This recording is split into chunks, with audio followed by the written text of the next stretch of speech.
Hey guys, tonight we're slipping into the soft, smoky dawn of Neolithic Anatolia, where yes, you are a full-time, unpaid, underappreciated bread maker living about 9,000 years ago. The air is thick with wood smoke and possibility. You're curled in a round, sun-baked clay hut nestled in a reed mat that's done nothing for your back pain. Outside, the air's crisp. The roosters haven't even committed to crowing yet, and the goats are eyeing your mud brick walls like snack options. Your body aches from yesterday's flour grinding marathon, but it's time to move. You sit up, brushing flecks of straw from your hair, and stretch, hearing a few prehistoric pops in your spine. Don't worry, joint pain's practically a spiritual rite around here. The small fire pit at the center of your home has faded into charcoal and sleep, but the hearth never really sleeps. Neither do you, apparently. So, before you get comfortable, take a moment to like the video and subscribe, but only if you genuinely enjoy what I do here. And while you're settling in, post where you're tuning in from and what time it is. I love seeing all the places we're sleeping through together. Now dim the lights, maybe turn on a fan for that soft background hum, and let's ease into tonight's journey together. Your hut is circular, clay-coated roofed with a thatch that leaks just enough to remind you it exists. You shuffle to the fire pit, careful not to step on the carved bone amulet left by your cousin. It's for good luck, which probably means someone forgot to say sorry after stealing your dried figs. You poke through the ash with a charred stick. There it is, a tiny, smoldering ember, glowing like a secret. You blow gently cheeks, puffing until it blushes brighter. You're basically the original human microwave. Then you feed in dry twigs from the basket beside the pit. Some are scented with dried herbs to keep the hut from smelling like wet goat, which is a losing battle. There's movement outside. A neighbor's rooster stumbles from his roost and lets out the saddest, hoarsest crow imaginable, like he too regrets being awake. You smile, then curse softly as a splinter jabs your thumb. Just another morning in Breadmaker paradise. The light shifts as the sun peaks above the mountains. Everything is bathed in warm gold and the kind of hopeful glow that only lasts until your first real task of the day, grinding grain. But for now, you sip warm water steeped with crushed mint leaves.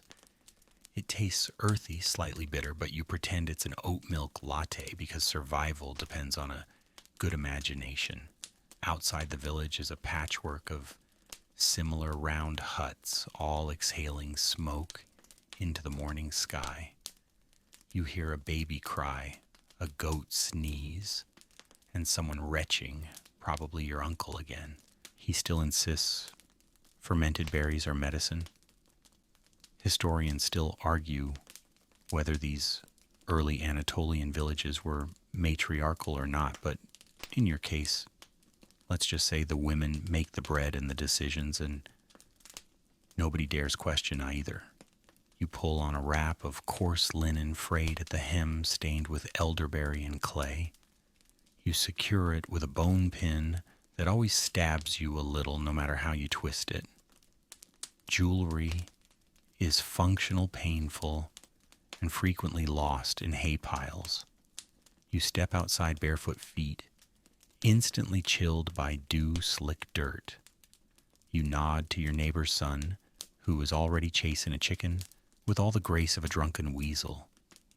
That's going to end in feathers and tears. You walk toward the grain storehouse, a domed hut reinforced with extra layers of mud and wishful thinking. Inside are baskets of last season's einkorn wheat, the backbone of your bread, your trade, and frankly your personality at this point. You scoop a couple handfuls of grain into your sling pouch. It rustles softly like sand and smells faintly of dry grass and future carbs. You glance toward the rising sun and feel a moment of awe. Humans haven't built pyramids yet, haven't sculpted Michelangelo's David, but you humble breadmaker are about to do something timeless. Feed your people. A quick side note. Did you know early Neolithic communities often used human waste as compost? Yeah, your village hasn't quite embraced that trend, thank the gods. But you've heard rumors from the next valley over. Let's just say you double wash your turnips now. As you step back into your hut, your little sister rolls over in her sleep, clutching a half-eaten reed doll. You smile. You were that age once before fire burns and flower calluses became your reality. You gather your tools, the saddle quern, a flat stone for grinding, and the handstone smooth and heavy, like your emotional baggage. They rest by the hearth faithful, worn down by hundreds of meals and your own quiet mutterings. You haul them toward the door, ready to begin the real labor of the day. Grinding awaits. Your arms aren't ready. But neither is hunger, and bread waits for no one. You lower yourself onto the grinding mat with a sigh, already anticipating the ache that's coming.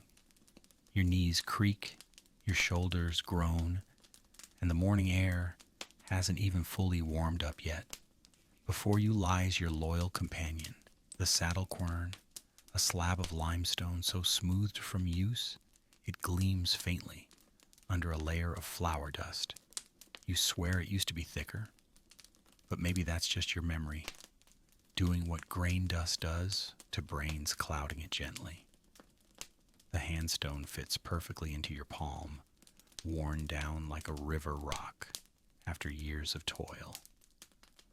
It's heavier than it looks, kind of like your grandmother's judgment. You sprinkle a handful of einkorn wheat across the saddle quern. The grains scatter with a soft rattle, sunlit and gold, and for a moment you feel like you're about to perform a sacred ritual, because you are. Grinding is holy work.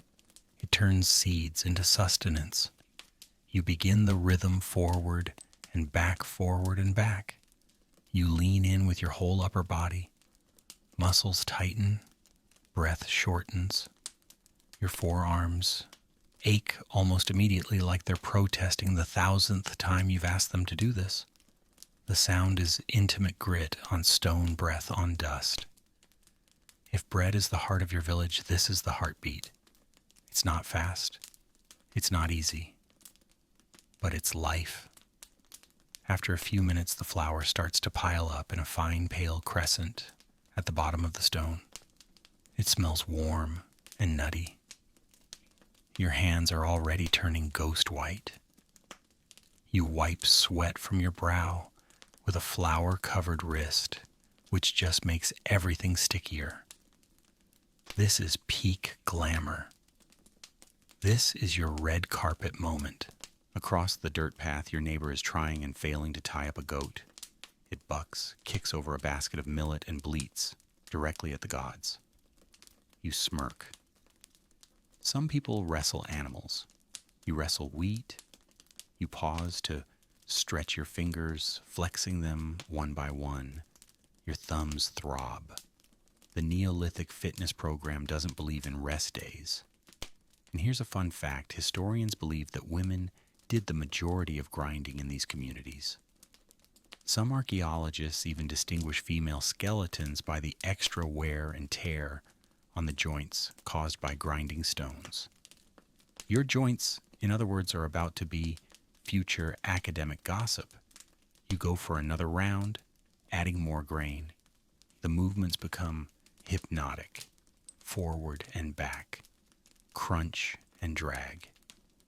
Your breath syncs with the rhythm, almost meditative, until a sneezing fit reminds you that einkorn flour and sinuses have never been friends. There's also some debate about whether Neolithic people used sieves to separate the coarse bran from the finer flour. Your village hasn't invented the sieve yet, or if it has, the guy who made it is keeping it secret until his bartering stock runs low.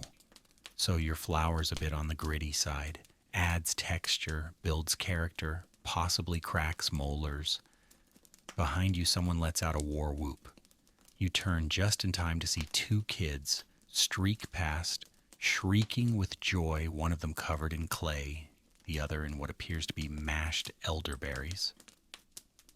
Childhood here is short, but wildly enthusiastic. You take that as a cue to pick up the pace. You need enough flour for at least 10 flatbreads, plus one extra for the gods. They get grumpy when skipped. Not smite you grumpy, more like mess up your fire pit subtle vengeance. Still better to play it safe. The next batch of grain goes faster. Your muscles loosen. You hum a chant under your breath, an old one taught by your aunt, who claimed it made the flour softer. Probably nonsense, but comforting nonsense, like believing your hut doesn't have spiders in the thatch. Spoiler, it does. As you finish, you gather the flour into a wide clay bowl. It's not smooth, it's not pure, but it's good, and it smells like potential. Here's a strange tidbit you've heard whispered at gatherings. In some distant villages, people supposedly mix powdered bone into their flour, believing it adds wisdom from the ancestors. That's one culinary adventure you're not interested in. You like your ancestors in stories, not sandwiches. You rise legs stiff back, singing a song of prehistoric protest. You clutch your bowl like it's a treasure, because it is. That flour is your currency, your pride, your dinner. As you head back toward the hearth, the sun is now fully up, bathing the huts in honeyed light. You pass a line of drying skins, a few hanging tools, and a neighbor muttering to herself as she draws spirals in the dust. Probably another dream interpretation ritual. Everyone's got their thing. Your hut is quieter now. Your brother's stirring. Your sister is still face down in her doll. The fire is hungry again, so you toss in a few more twigs. The flame catches warm and eager, and so begins the next step. The dough is waiting to be born, but for now your arms hang like old vines. You've ground enough flour to feed your family and maybe even trade for a honeycomb or a new set of obsidian beads if you can avoid being shortchanged again. Grinding is done, muscles burning, mouth dry, heart full. Time to fetch the water. You cradle the bowl of flour against your hip like a sleepy child and step out into the morning brightness. The air is warmer now, but still holds that crispness that says, hurry before the sun gets smug. Your next destination is the communal spring, a short walk down a well-worn path between huts, gardens, and whatever the goats have chosen to destroy today. The path is familiar. You've walked it thousands of times barefoot, dodging sharp stones, dropped tools, and the occasional lizard. You could make this trip in your sleep, and honestly, you probably have. That time you pulled the midnight bake shift. Yeah, your feet got there before your brain did. You pass a neighbor squatting beside her doorway, carefully painting ochre designs onto a bowl. She nods at you without looking up. You nod back because that's how it works. Friendship in grunts and glances. The flour bowl shifts slightly. You adjust it and keep moving. Past the clay ovens, past the pit where the kids try to catch frogs and sometimes succeed, and there it is, the spring. A shallow, rocky pool, fed by a trickling stream, cool and constant, Moss creeps along the edges and the stone steps down are worn smooth from centuries of repetition. You crouch and plunge your clay jar into the water, careful not to stir up the sediment. It fills with a satisfying gurgle. Around you, the spring is buzzing literally and socially. Two women are deep in conversation using hushed tones that make every other villager's ears perk up. From the little you catch, someone's pregnant, someone's lying about a trade, and someone else may have seen a spirit in the grain store. Again, you don't interrupt. You just smile and focus on the jar. But when one of them glances your way with raised eyebrows, you know your name was mentioned. You're not sure if it's the good kind or the she burned another batch of barley kind. Probably both. You're a complicated legacy. You fill a second jar. It's heavier than it looks, especially when balanced with one arm while trying not to spill on your wrap. You mutter a short prayer under your breath. Part habit, part superstition. Water is sacred. And the last thing you need is an offended water spirit messing with your dough ratios. As you rise, a young boy runs past, flailing his hair wet, his jar missing. A cousin, probably. That family breeds chaos like it's a competitive sport. You start the walk back. The jars slosh against your hips. The flour presses into your side and your muscles complain about this double load. Too bad. Bread waits for no one. Here's a real historical gem. Archaeologists in Anatolia have found fossilized seeds embedded in early clay jugs, evidence that these people might have stored all kinds of grain in their water jars. Whether by accident or convenience is still up for debate. So if you occasionally find a floating einkorn seed in your stew, now you can call it historical accuracy. Back in the village, a woman sings softly while weaving reed baskets. The melody is older than you, maybe older than fire. You pass her without a word, but the tune sticks to your thoughts, like flour to fingers. And there, just outside your hut, is the goat. The same goat.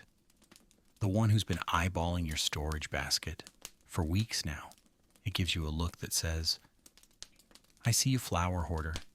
And then it bleats loudly for no apparent reason. You give it a stare that says, not today, demon, and it wisely steps aside. You duck back inside, placing the flour and water near the hearth. The fire's doing well, licking the stones and casting a warm glow over the tools. You check the coals and smile perfect temperature for the dough to rise. But first, the mix. You fetch the mixing bowl carved from a split log with a handle smoothed from years of gripping. You pour in the water slowly like it's gold. It darkens the flour into a thick, sticky paste. You reach in with both hands, cold, wet, lumpy. Everything you want in a prehistoric baking experience. You begin kneading, fold, press, turn.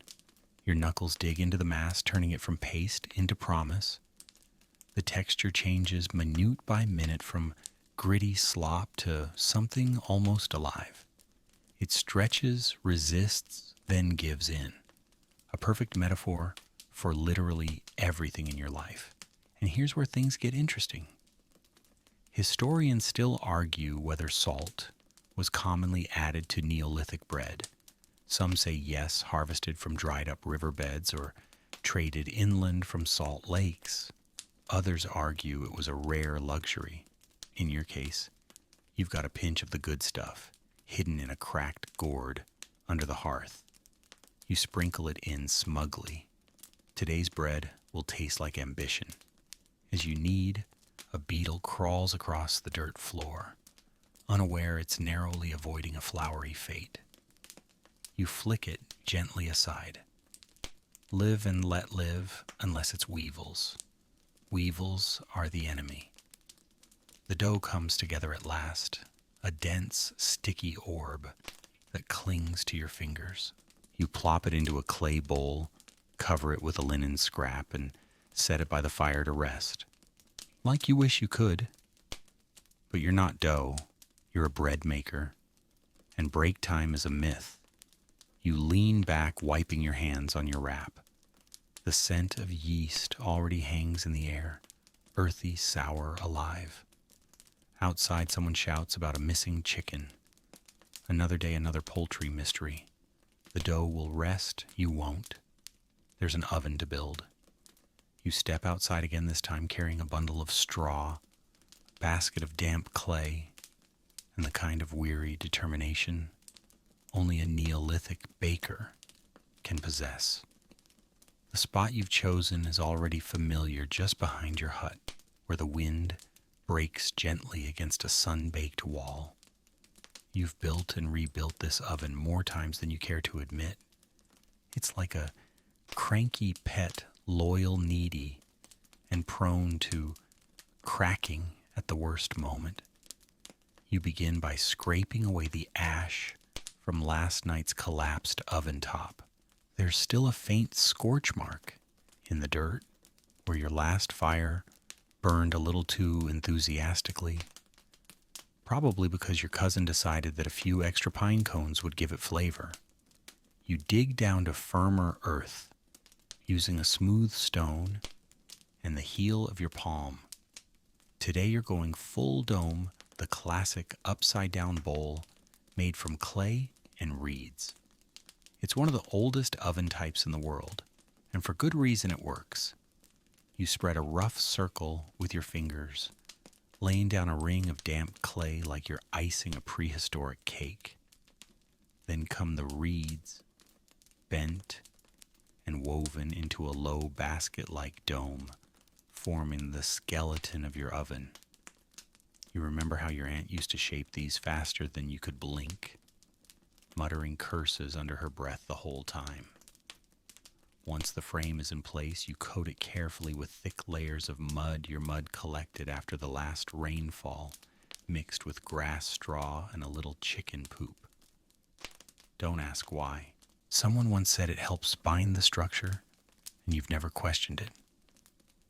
That's how traditions start. That and desperation. You smear the mud over the dome with your bare hands, pressing it into every crevice, packing it until your fingers go numb. Flies hover. Sweat drips. You swipe your brow with a clay-covered wrist, instantly regretting it. A few children gather nearby, watching with vague interest and mild judgment. One of them whispers, "Last time it cracked." You pretend not to hear. You're already mentally daring this oven to crack again. It wouldn't. Not today. Not after all this flour. Here's your historical anchor. Archaeological digs in Neolithic Anatolia have uncovered remains of dome-shaped ovens just like the one you're building. In fact, some show signs of regular repair, burned patches, patched walls, even leftover loaves fossilized in place. So if your oven occasionally explodes like a soggy volcano, don't worry. You're just part of a 9,000-year tradition of trial and error. You patch the top with extra mud, smoothing it with a flat shard of fired pottery, a broken bowl reborn as a trowel. You squint at the dome. It's lumpy. It's crooked. It's yours. There's an ongoing scholarly debate about whether these early ovens were personal or communal. Your village has both. Communal ovens are for feast days, or when the elders want to compare crust crispness, like it's an Olympic sport. But most of the time, families build their own. You prefer it that way. Fewer opinions, fewer surprise chickens. You step back and admire the dome. It leans slightly to the left like it's trying to eavesdrop. Perfect. You gather a few flat stones and line the base of the oven, creating a hot floor for the bread to rest on. You nestle them in tightly, angling them so heat will radiate outward. One stone is chipped your favorite oddly. It has a crack shaped like a bird's wing. You always use it first. You start the preheat stuffing dry twigs and thin branches into the base where an opening remains. You strike a spark from your flint and steel well okay. It's actually 2 bits of chert your uncle swore were magic and coax a flame into being. It catches fast the fire hungry for work. You feed it a few larger sticks and sit back on your heels. The fire crackles and pops. Smoke coils upward dark and fragrant. A neighbor's dog sneezes. A child cheers. You allow yourself a small grin. There's something deeply satisfying about watching fire and earth work together. This is technology at its purest. No wires, no gears. Just clay and heat and time. As the dome heats up, the cracks start to show. Literally, a thin line creeps along the top. You sigh. You grab your clay still damp and press it into the crack with your fingers, whispering a few choice insults under your breath, of course. Some people talk to plants, you yell at ovens. It's your thing. With the structure sealed and heating steadily, you place a smooth, flat stone near the opening your test platform. You'll drop the first dough there, check how it reacts. The nose knows. Meanwhile, a cousin wanders up chewing something suspiciously crunchy. You making the chewy kind or the crumbly kind, he asks. You stare at him. Chewy, you say flatly. He shrugs and walks off, somehow managing to trip over a log and insult a bee in the same motion. As the fire blazes, you feel your heartbeat slow. Not from calm, but from focus. This is the moment before the bake, when everything smells like ash and anticipation, when the flour and water behind you are nearly ready, when the village seems to hold its breath, even though nobody else really cares what your crust looks like. You care enough for all of them. You'll give the oven another few minutes, then rake out the embers and let the heat settle into the stones. That's when the magic begins. But for now, you sit beside your lopsided dome hands, crusted in drying clay hair, full of ash, smiling like someone who just built the moon from mud. And in a way you did. You duck back into the hut, brushing bits of ash and dry grass from your wrap. The fire in the hearth is down to glowing coals, now perfect for proofing. The dough bowl sits where you left it, quietly puffing into life like it knows its time is coming. You lift the linen scrap and inhale. There it is, that rich, yeasty tang that means your dough is breathing, warm, slightly sour. You poke it gently with a finger and watch the indentation linger. Good. Alive. Not too sticky, just enough bounce. In a world without thermometers or timers, this is your science poke tests and gut feelings. You give it one last fold and let it rest again. It's earned it. You have too, but rest is for people who don't have toddlers stealing their ingredients. You hear a giggle behind you, high-pitched and criminal. You spin around just in time to catch your smallest sibling hands covered in flour paste, about to shove a half-formed dough ball under the sleeping mat. Burying it for later, they declare proudly. You snatch it back. Not unless you want the spirits of failed bakes haunting us tonight, you mutter, and their eyes go wide. Scared straight. Parenting level ancient. You shoo them out and return to the hearth, setting the rescued dough ball aside. You might actually use it. Waste not, spook not. While the dough continues its slow transformation, you take a deep breath and start clearing the space. A few bugs have made their way in, buzzing, crawling, occasionally landing right on your rising loaf. You flick one off and eye the corners of the hut.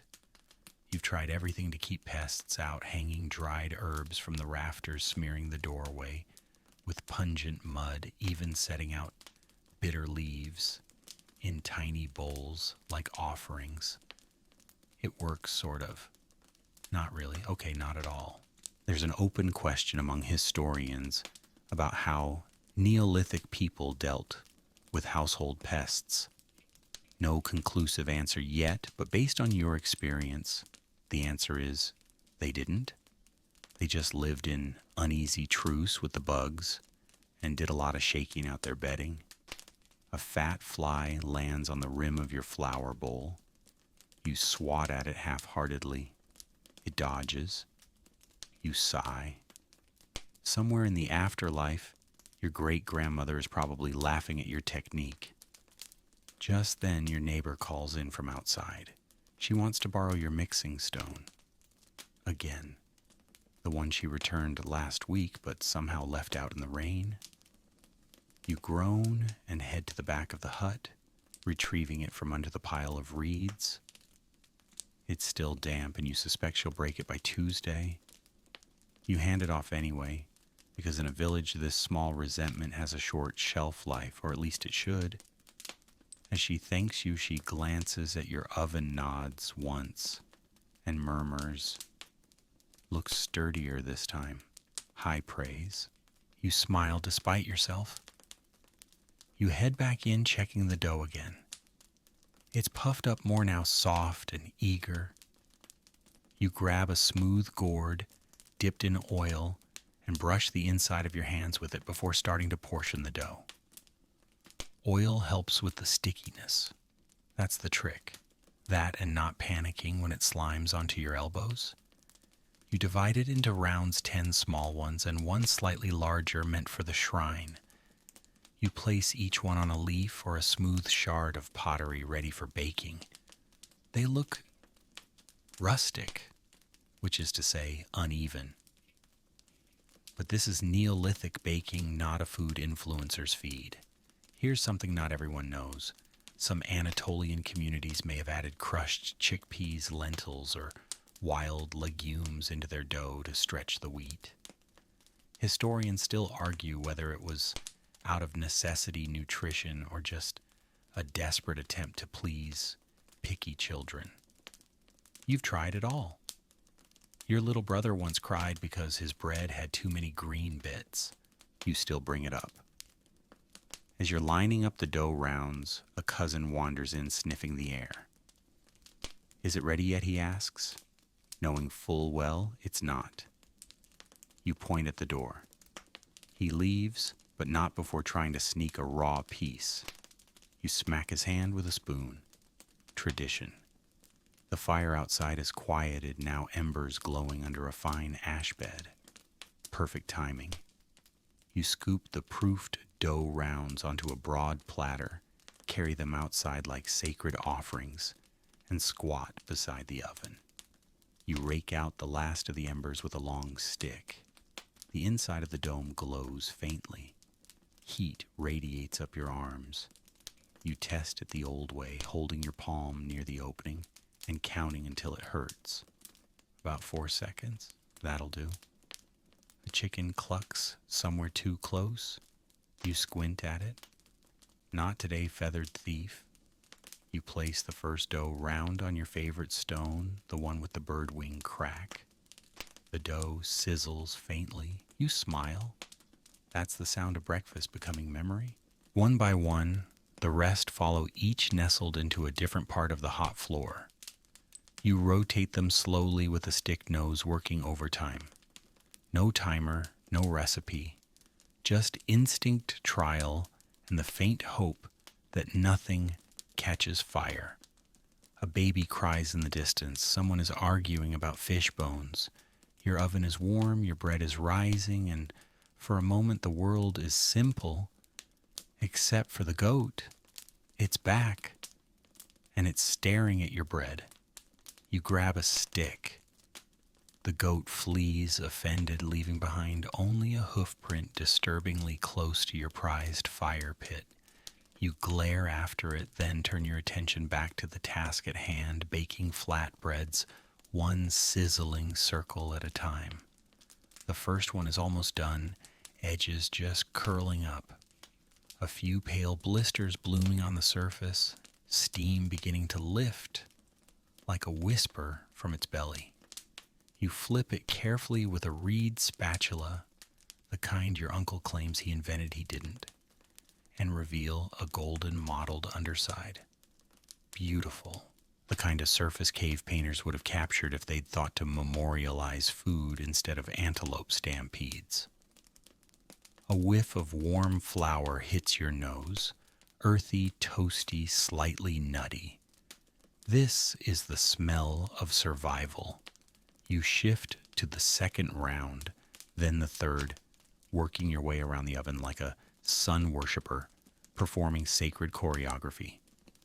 Except you're sweating, crouching, and the only thing being worshipped is properly cooked carbs. Here's a real-world insight charred remains of flatbread, dating back to around 9,000 years ago, have been found in Anatolian fire pits. Scientists believe they were cooked just like this on hot stones inside dome ovens, a technique so good it outlived most empires. You lean closer, sniffing one of the breads. Still doughy in the middle. You rotate it a few more degrees and mutter a small curse at the wind for shifting and cooling your coals too soon.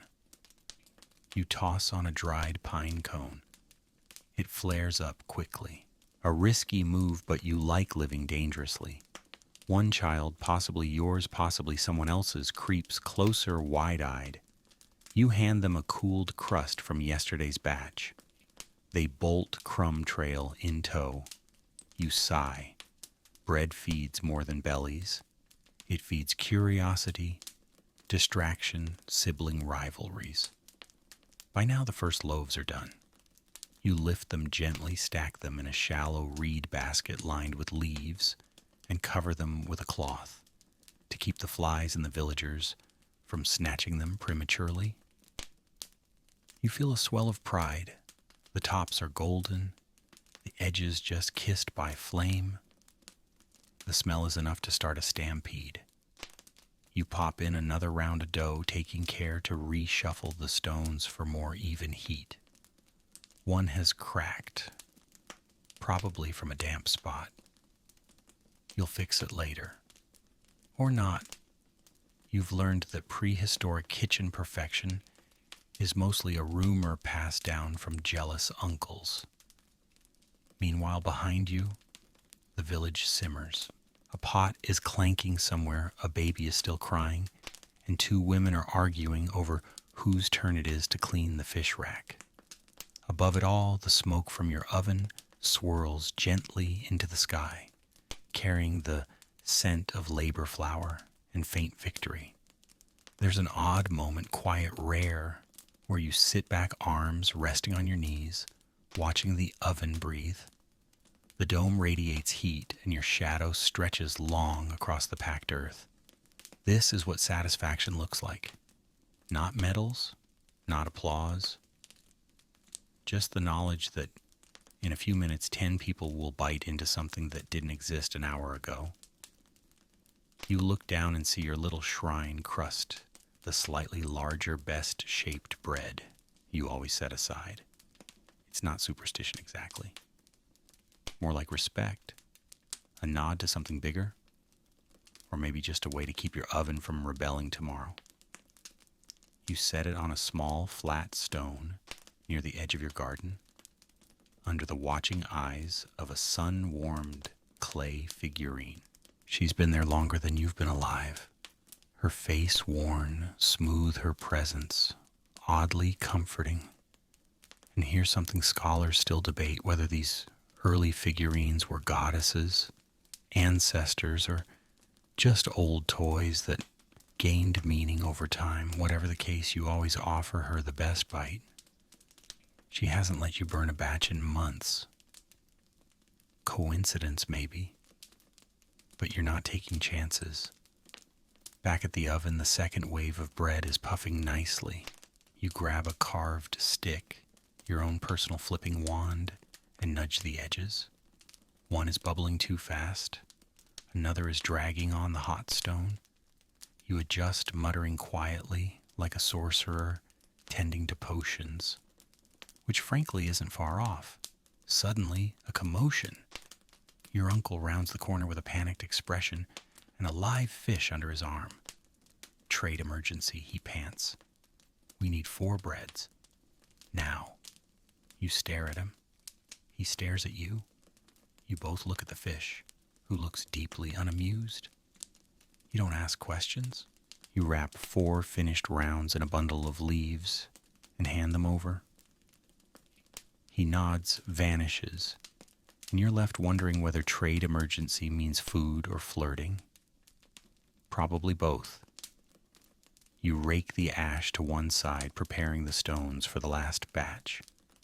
These will be for the children, so you press them a little thinner, maybe even sneak in a pinch of crushed berries for color. That's your quiet rebellion turning sustenance into delight. You cook them fast smoke, swirling as the fire dies down. You lift the last bread, wrap it gently, and exhale. It's done. You lean back on your heels again, basket full, fingers, dusty hair, singed skin, glowing with sweat and heat and victory. You did it. Not just baked made, from scratch, from soil and seed and spark. You carry the basket inside, careful not to drop anything. A breeze picks up. Somewhere someone starts a song, and your stomach growls loud enough to scare the dog, which means it's time to eat. Inside your hut, the scent of fresh bread drifts through the doorway like a promise fulfilled. You set the basket near the hearth, where the warm stones still radiate comfort. A second later, the stampede begins, small feet pounding across packed earth hands, reaching with the precision of thieves. Your siblings, your cousins, that one neighbor who always shows up at meal times, but never contributes so much as a pine nut. You fend them off like a seasoned warrior, doling out portions with a stern look and a flatbread-laden palm. One for your sister who eats too fast. One for your brother who sniffs it like a suspicious dog before devouring it in 2 bites. And one for the dog, yes, the same one that tried to eat a frog last week and then regretted it loudly at 3 a.m.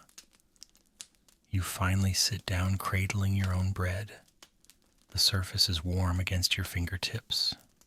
You tear it slowly, reverently. Steam curls from the soft center, carrying the tang of wild yeast and toasted grain. You take the first bite. It's chewy, a little smoky, salty in the right places, perfectly imperfect. You chew slowly, letting the flavors settle like dusk across your tongue. It's not just food, it's evidence of the morning's work of your muscle memory, of 9,000 years of repetition. Around you, everyone's eating, loudly, happily.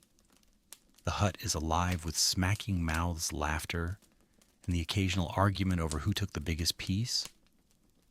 You ignore the noise. You're in your own little world, orbiting a sun made of flour and fire. Here's a historical tidbit for you. Bread from this era wasn't just daily sustenance, it was currency, ritual, and identity. Some scholars even believe that people's social status was tied to how much grain they controlled or how much bread they could produce. So basically, you're important. You're the Bezos of barley. A crumb lands in your lap.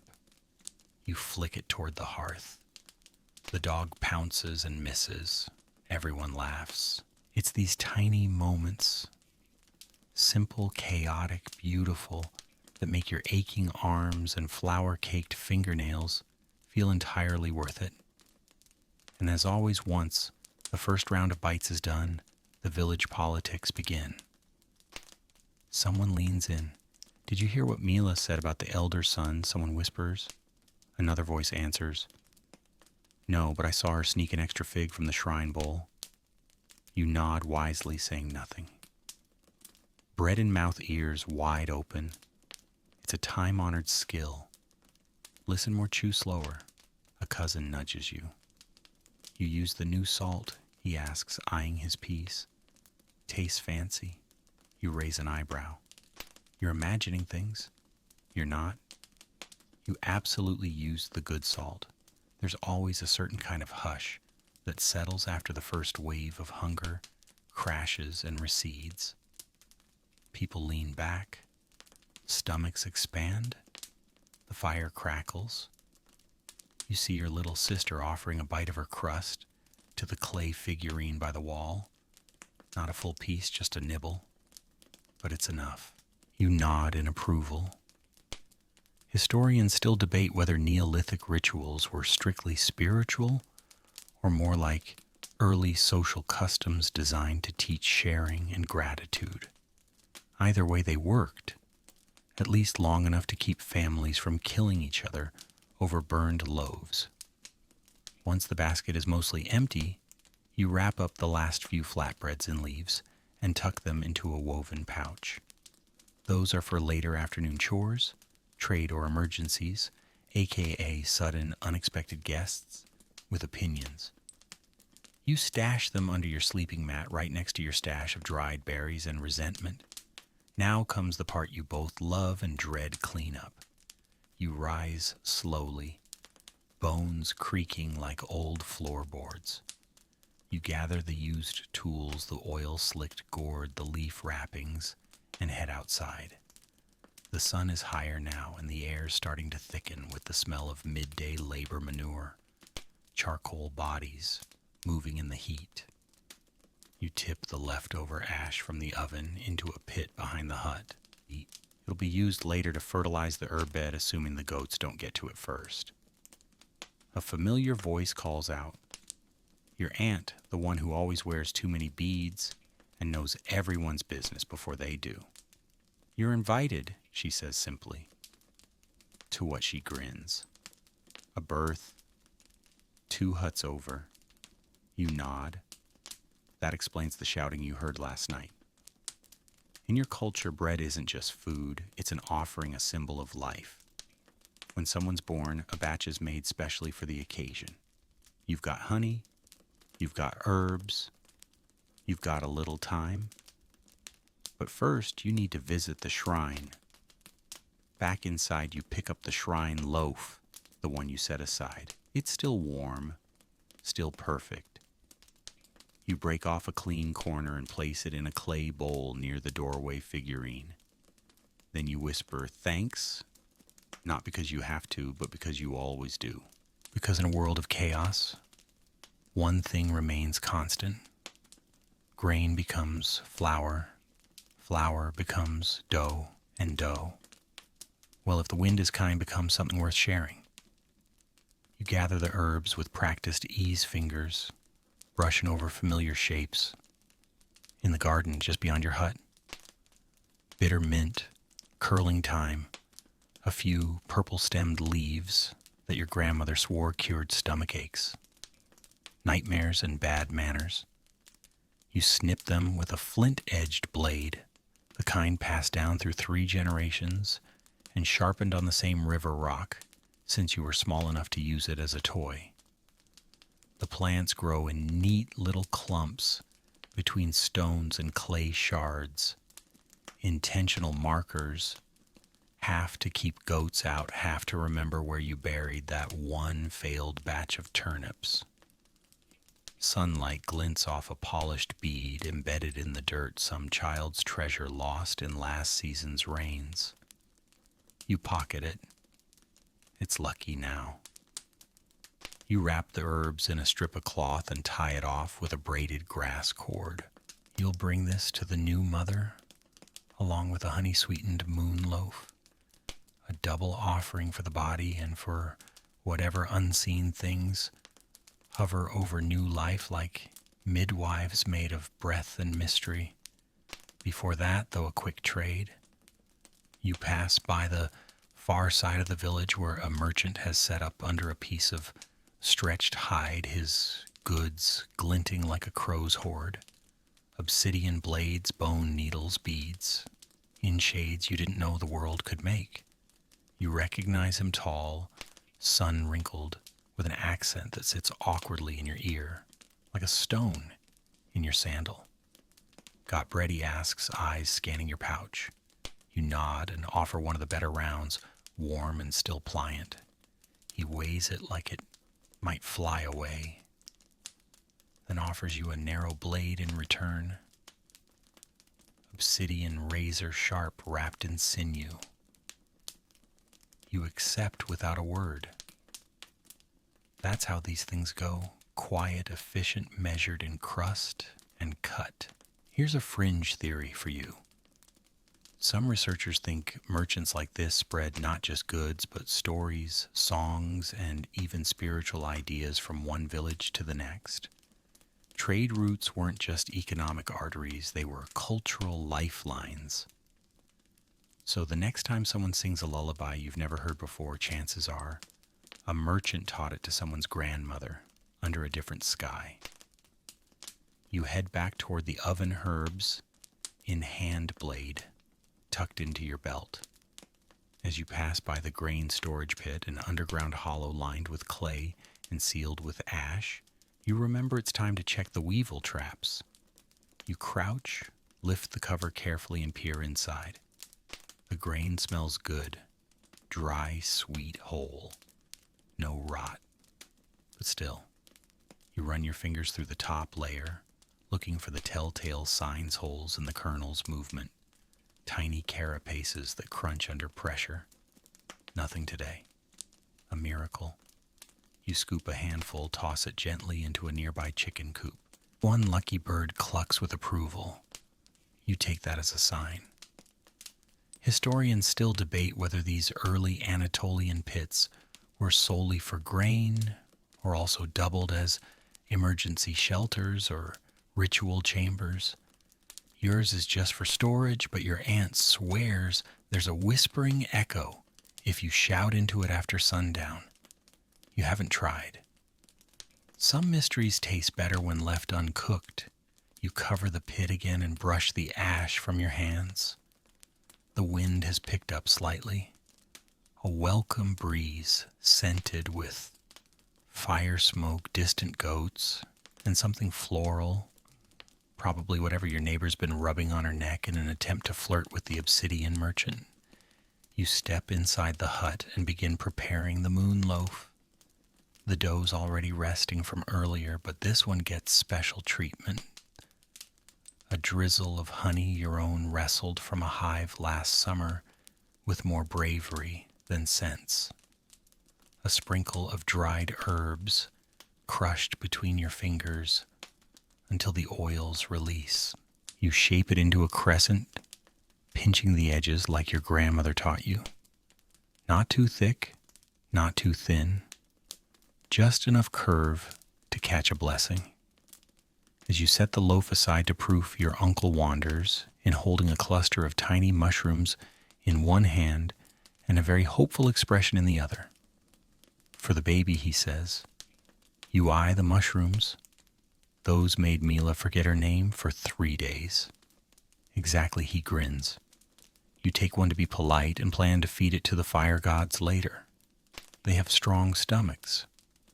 With the loaf resting, you start to gather the bundle. Bread herbs, a small bone charm carved with a spiral, and a scrap of linen dyed with crushed berries. Birth is dangerous, messy, sacred. The offerings aren't just tradition, they're armor. The village is quiet as you walk toward the mother's hut.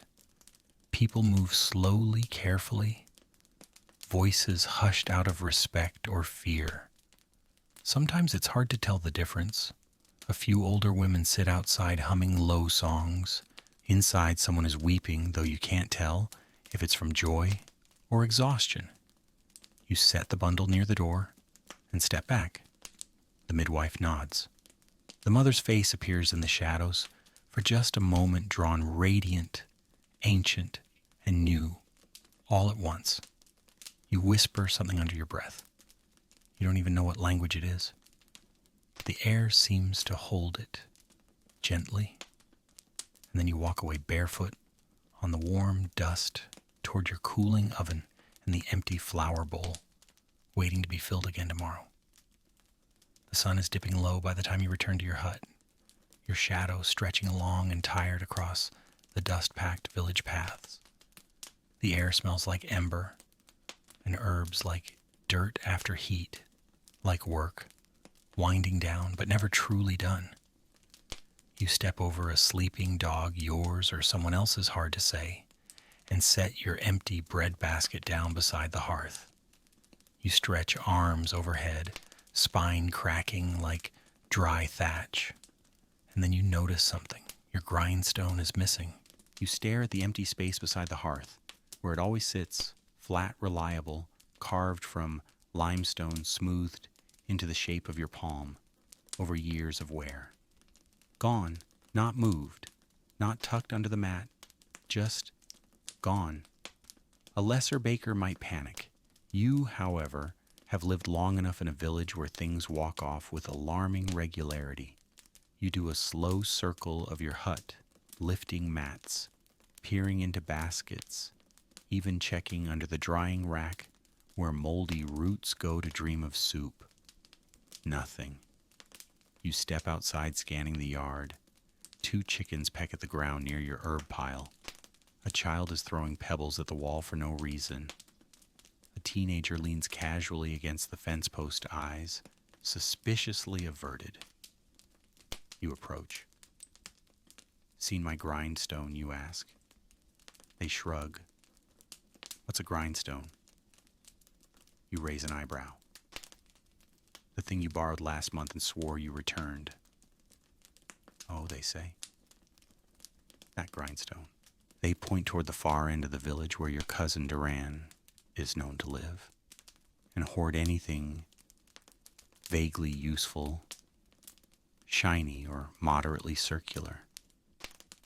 You thank the teenager not because they deserve it, but because one must never escalate in a village where everyone knows where you sleep. You march over feet, crunching the path, the kind of determined shuffle that warns, I am not in the mood, Duran. He's sitting outside his hut, carving something from bone badly. Beside him, plain as day, is your grindstone, covered in flour, with a piece of half-ground millet still clinging to it. Duran, you say. He looks up, smiles, and says, the ancient words passed down since the dawn of borrowing. Oh, I was just about to bring that back. You don't respond. You simply pick it up, feel its comforting weight, and walk away.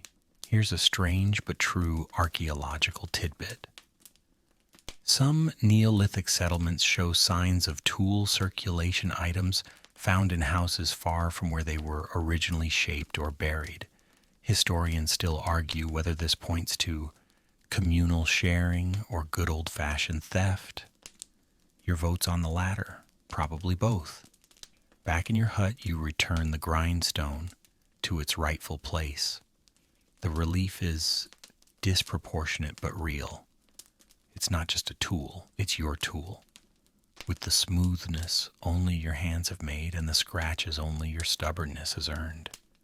You light a fresh twig bundle in the hearth, not for baking, just for comfort. The flames flicker and your hut glows golden. You pull the last remaining bread round from under the mat, now slightly firm but still fragrant. You tear a piece and nibble as you work sorting through the day's remaining tasks. The children are quieter now, playing a game that involves stacking flat stones and whispering curses when they fall. A pot clinks outside, someone preparing soup. The wind picks up, rustling the herb bundles hanging from the rafters, shaking loose a few dry seeds that land gently on your shoulder. You brush them off and smile. Accidental blessings. A low thrum of voices carries through the dusk.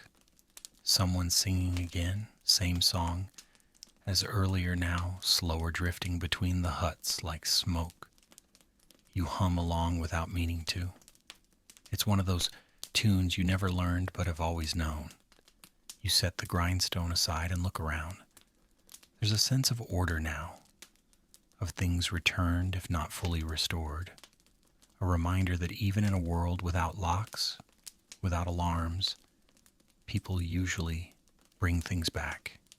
Eventually. Sometimes. You sit near the hearth with your back to the wall, arms crossed over your knees. Your eyes are heavy, but your mind isn't done moving. You think about the missing stone, about how quickly something so necessary can disappear, and about how easily you adapted even in the panic. Humans are good at that, adjusting, bending, pretending things aren't that bad until they suddenly are. You close your eyes for a moment and listen. The wind, the fire, the murmur of life around you. Everything's soft. Everything's slower now. Your fingers curl around the bread in your lap, still warm from earlier, still bearing the indent of your thumb from this morning's kneading. A small imprint of memory baked into every bite. You take another nibble and lean your head back against the wall. And for a breath, just one, the world feels whole. Night falls slowly in your village, as if the sky is reluctant to let go of the day's warmth. The golden light fades into a smoky lavender, and shadows stretch across the ground, like tired limbs settling down to sleep. You move methodically now, not because there's less to do, but because the light tells your body to slow down, even if your list of chores doesn't. Tonight's final task is the one you've been avoiding all day, preparing the ash bed in the oven for a pre-dawn bake. Tomorrow is market day, and you promised 3 extra rounds of bread for the traveling potter with the cracked smile and surprisingly sharp negotiation skills. He likes his flatbreads chewy, his trade fair, and his stories dramatic. You're determined to meet him halfway. You head outside with a shallow clay bowl filled with kindling dry grass and one lone pine cone that's seen better days. The dome oven still holds warmth from earlier, just enough to make the first few sticks catch, with minimal coaxing. You kneel beside it and begin feeding, in the fuel one careful handful at a time. The fire comes alive with a quiet eagerness, snapping softly in the still night. You watch the flickers dance across the dome's interior shadows, alive with motion.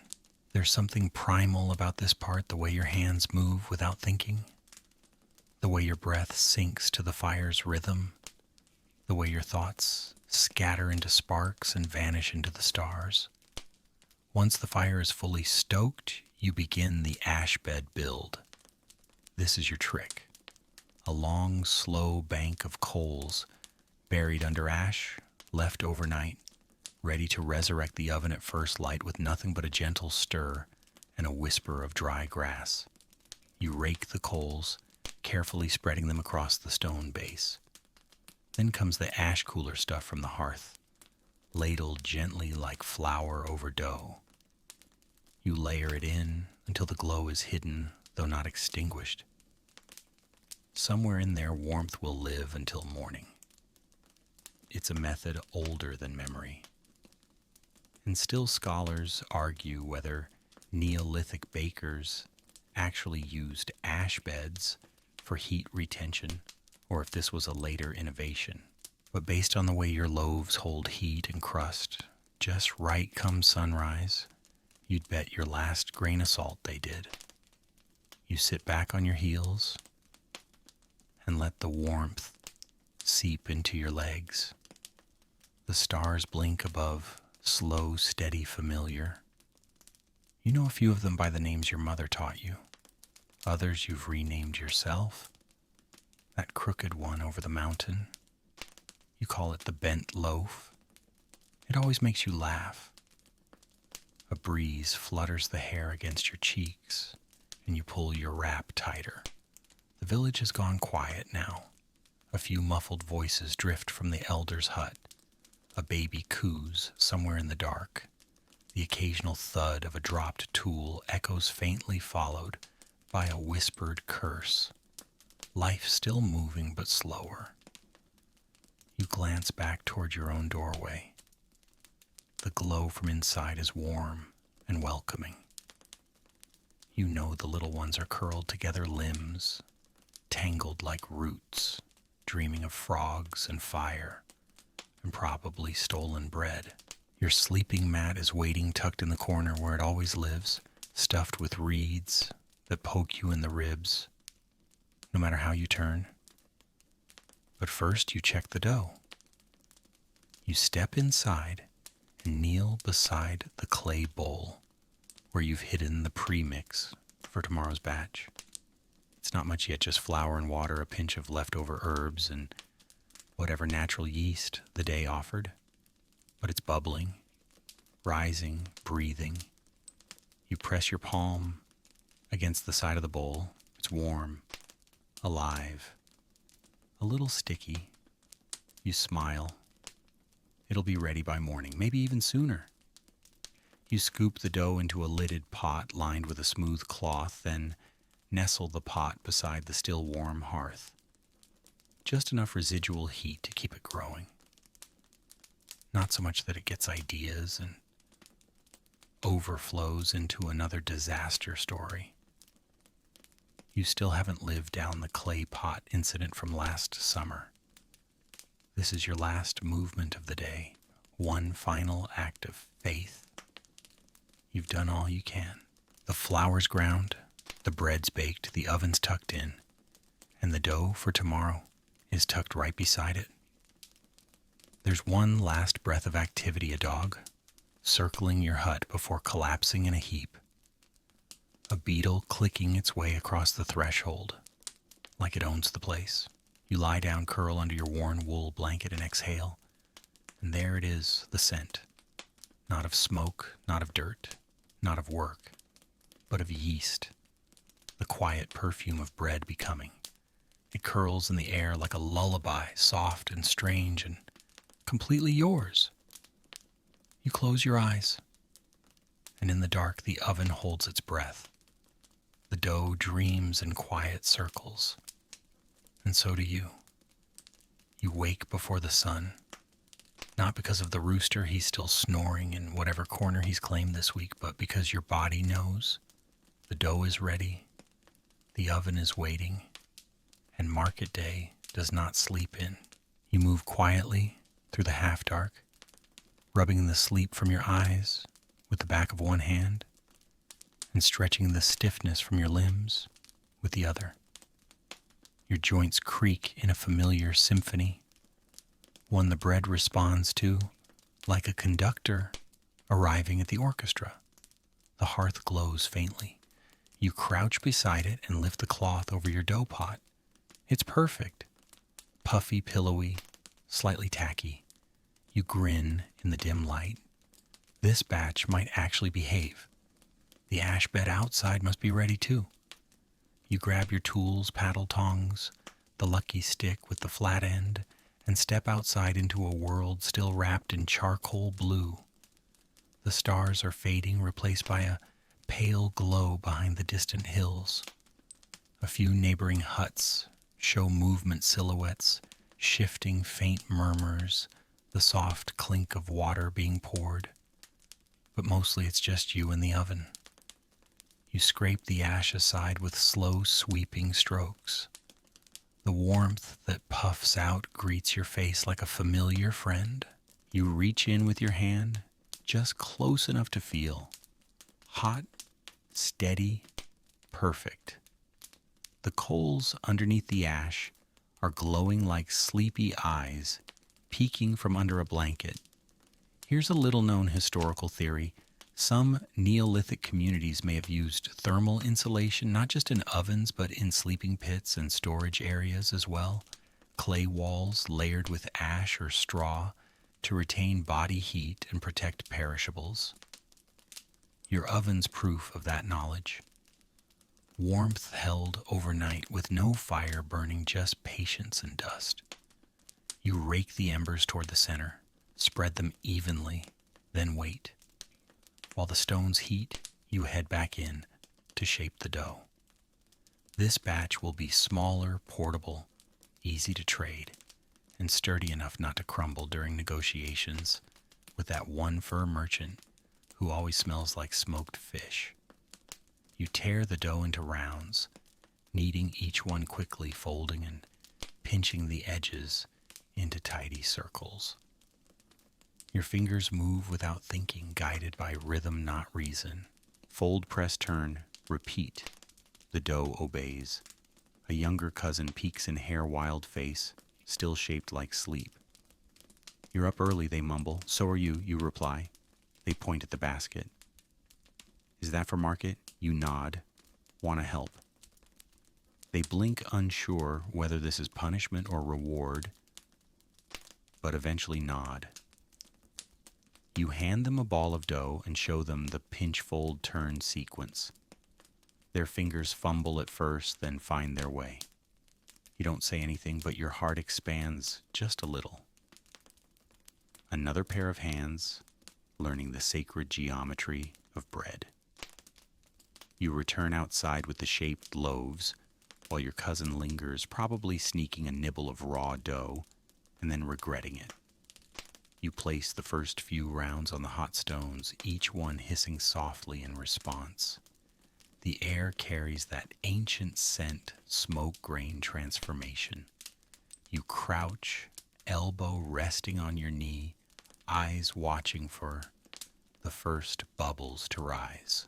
And here comes the first joke of the day. You look up just in time to see a chicken slowly trying to sneak past with one of your firewood sticks in its beak. You lock eyes. It hesitates, then bolts. You consider chasing it. Then you remember dignity is a choice. You let it go. As you flip the loaves with your paddle, the edges brown to perfection. This fire listens. The ash bed, the ember base, the stones, every element is in quiet conversation. And you're just here to translate. Someone approaches from behind your aunt. She hands you a clay cup of steeped herbs. You take it wordlessly and sip. Bitter? Perfect. You using that special salt again? She asks with narrowed eyes. You shrug. Maybe? She grins. Save me one of those. Another loaf comes off the stone, then another. You swap in new rounds, maintaining the flow. No clocks here, no alarms. Just instinct repetition and a nose trained better than any watchmaker's tool. One loaf has blistered on one side too close to the edge. You break it open. It's not perfect, but it's edible. You tear it in half and hand it to your aunt. She takes it chewing thoughtfully. Better than last week's, she says, which is how praise works here. You place the finished loaves into a reed basket lined with a fresh cloth. They're still warm, still breathing steam into the cool dawn air. Each one a small triumph, a soft victory. And here's something odd. You've heard some believe early bread makers used their loaves not just for eating and trading, but for storytelling, carving symbols into them, shaping them with moons and spirals, encoding meaning in every fold. Historians still argue whether that's truth or just romantic speculation. You, however, occasionally score a tiny mark into the bottom of your favorite loaf, a crescent, just because. You pull the final rounds off the stone, stack them gently, then wrap the basket tight. It's nearly time. You turn to your cousin, now smudged with flour and pride. Want to carry it to market with me? They nod, eyes bright, and together you head down the path. One of you, seasoned, one still sticky-fingered, both carrying something older than memory and warmer than the dawn. The village path to market is a slow and dusty ribbon winding between huts, past drying racks and shallow wells around goat pens and sun-bleached tools. You walk it with the basket on your hip and your cousin beside you still chewing on the crusty corner of a rejected loaf, eyes wide as the sun peeks over the hills. Market isn't a place exactly, not in the way you'd think. It's a gathering, a stretch of flattened dirt just outside the eastern edge of the village marked by footprints, scattered rocks, and the unmistakable scent of ambition. By the time you arrive, the crowd is already forming. Traders, neighbors, travelers who speak just strangely enough to make their words feel like riddles. Their goods sparkle in the light obsidian shards. Bundles of dyed yarn, strange seeds, carved antlers, polished stones, warm from being tucked beneath cloaks. And of course, bread. Everyone brings bread, but not like yours. You stake out your usual spot under the old olive tree where the roots form a natural bench and the leaves give just enough shade to look generous without blocking all the warmth. You spread your woven mat and set your basket atop it, carefully unfolding the cloth to reveal your wares. Immediately, two women approach. One sniffs, the other pokes. Both nod. One trades a bundle of dried fig halves wrapped in bark strips. The other offers a chipped but still sharp fish hook. You accept both. No words needed. The bread speaks. Your cousin sits beside you, arranging the loaves in a more dramatic display. You let them. Let the child learn how to turn food into theater. The potter arrives, next tall, broad-shouldered hands, covered in ochre and slip. He greets you with a grin that splits his weathered face. Heard you were bringing the chewy kind. You slide him 2 warm loaves, saving the softest for last. He hands you a shallow bowl with a patterned rim still soft, unfired. For your shrine, he says, or for stew. Up to you. Here's a scholarly curiosity. Archaeologists have found numerous unfired pottery shards near ancient ovens, leading to debate over whether some of them were baked intentionally with bread, perhaps as votive offerings. Others say it was just convenient proximity to heat. You like the idea that your 2 skills, baking and shaping, might have once merged into a quiet kind of art. You nod in thanks and place the bowl gently beside your basket. The morning moves slowly, like honey poured from a clay jar. You trade bread for yarn, for herbs. You don't recognize for a bit of smoked fish wrapped in reed. You even accept a stone carved in the shape of a bird that looks less like a bird and more like an overcooked potato. The child who made it beams with pride. You give them a full round loaf. They run off like they've just won the sun. Your cousin's enthusiasm never wavers. They explain the salt ratio in a voice far too confident for someone who forgot the difference between barley and millet last week. Still, you let them talk. They're learning the language of barter confidence, kindness, and well-timed silence. By midday, the basket is lighter, your pouch heavier with goods and odds and ends. You sit back under the olive tree and take a breath. The sun filters through the leaves, casting flickering shapes across your arms. A breeze stirs the market, lifting the smell of bread and people and fire into the air. Then a stranger approaches. You notice the blade first, obsidian beautifully flaked, glinting in the sun. Then the cloak, woven tight, dyed with something dark and unfamiliar.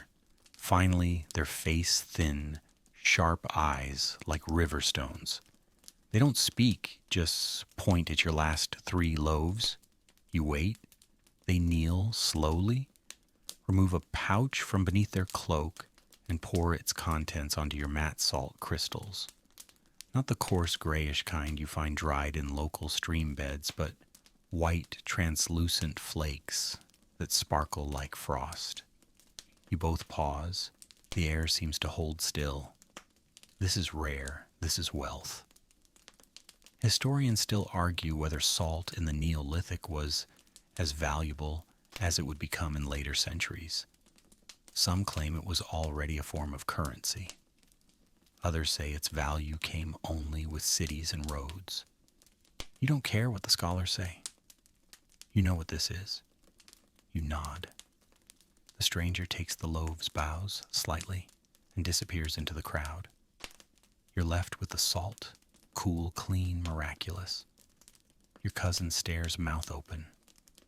We're rich, they whisper. You shake your head. We're stocked. That's better. You wrap the salt in cloth, tie it tightly, and tuck it deep into your pouch. The market winds down with the sun. People drift away, baskets, lighter backs, heavier hearts full. You stand, stretch, and sling the now empty bread basket over your shoulder. On the walk back, your cousin chatters nonstop about the potter, the salt, the bird-shaped rock.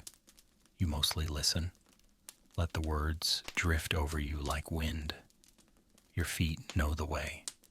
Past the well, the stone-lined path, the herb bundles left drying on racks. Back to your hut, your hearth, your grindstone, faithfully returned, and your waiting dough pot. Even though it's nearly dark, you open it, because tomorrow's bread starts tonight. Back in your hut, the light has dimmed to the color of ash water, a soft gray that wraps around everything, like an old blanket.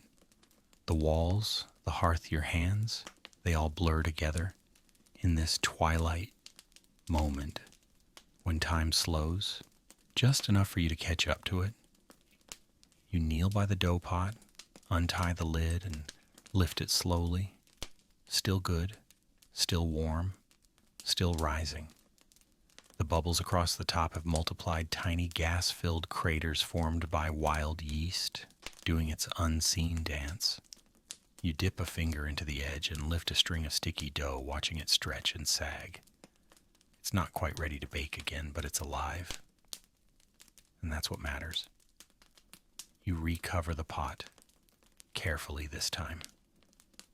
You're not risking another midnight overflow. As you begin tidying up for market, your cousin lies sprawled on the mat, chewing on a reed and pretending not to be exhausted. You hand them a damp cloth and point at the salt pouch. Wrap it tight, you say.